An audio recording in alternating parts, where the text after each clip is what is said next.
আসসালামু আলাইকুম রহমতুল্লাহি অবরাকাতু। আলহামদুলিল্লাহ ওসসালাতু ওয়াসসালামু আলা রাসূলিল্লাহ ওয়া বা'দ।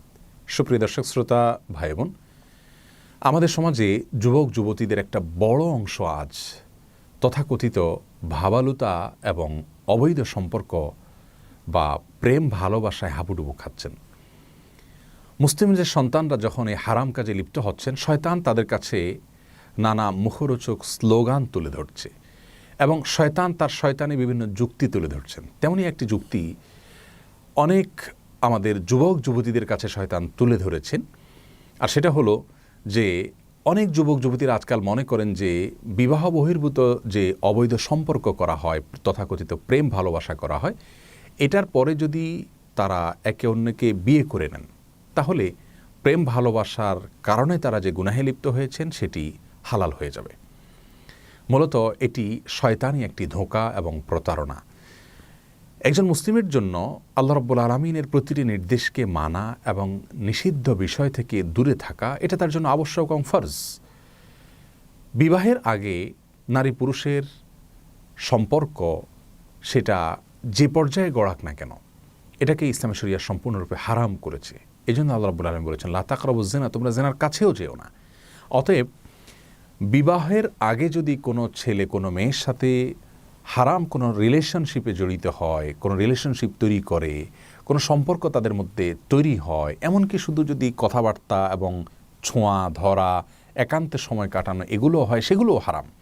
কারণ রাসূল করিম সাল্লাল্লাহু আলাইহি ওয়াসাল্লাম বলেছেন, লা ইয়াখলুওয়ান্না রাজুলুন বিইমরাতিন, কোনো পুরুষ একাকী কোনো নারীর সঙ্গে নির্জনে সময় কাটাবে না, এটা জায়েজ নেই যদি তারা গায়রে মাহরাম হন। এবং নির্জনে যখন তারা একাকী কথা বলবে, সেক্ষেত্রে তাদের মধ্যে বাজে কথার আদান প্রদান হবে। ভালো কথা বললেও সেখানে চিন্তার ক্ষেত্রে মনের জেনাটা তাদের মধ্যে অবশ্যই হবে এবং আরও নানাবিধ গুনাহের দিক তাদের রয়েছে।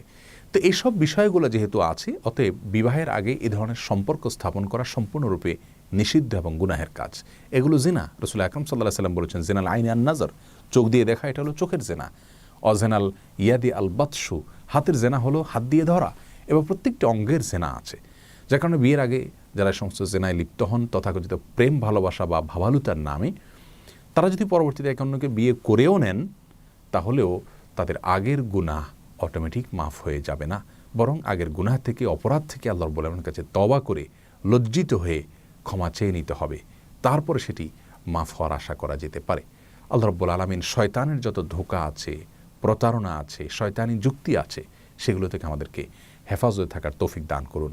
আমার প্রিয় যুবক যুবতী ভাই বোনদেরকে বলতে চাই, বিবাহ বহির্ভূত সম্পর্ক এটা নিষিদ্ধ একটি সম্পর্ক, হারাম একটি সম্পর্ক।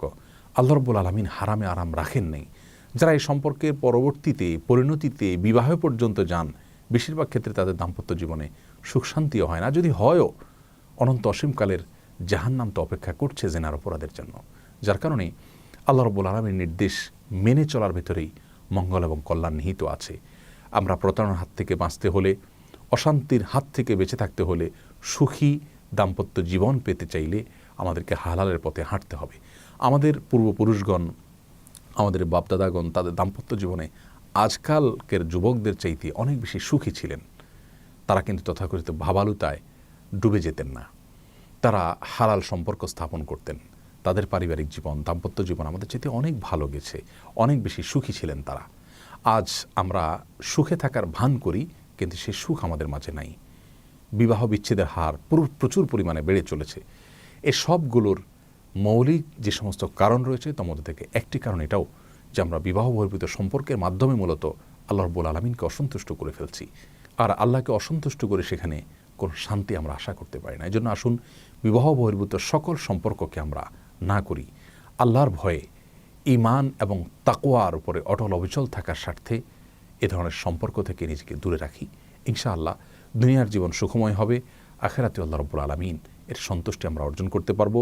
যে যুবক তার যৌবনকালকে আল্লাহর আনুগত্যের মধ্যে কাটায়, আল্লাহর আরশের নিচে ভিআইপি প্যান্ডেলে যারা ছায়া পাবেন তাদের মধ্য থেকে তিনি অন্তর্ভুক্ত হতে পারবেন। আল্লাহ তাআলা আমাদের যুবক ভাই বোনদেরকে সেরকম ঈমান এবং তাকওয়ার পাওয়ার দান করুন, যেন তারা এ ধরনের গুনাহের হাতছানি থেকে সরে আসতে পারেন, এগুলোকে ডিনাই করতে পারেন। আল্লাহ আমাদের সবাইকে হেফাজতে রাখুন। জাযাকুমুল্লাহু খায়রা। আসসালামু আলাইকুম ওয়া রাহমাতুল্লাহি ওয়া বারাকাতুহু।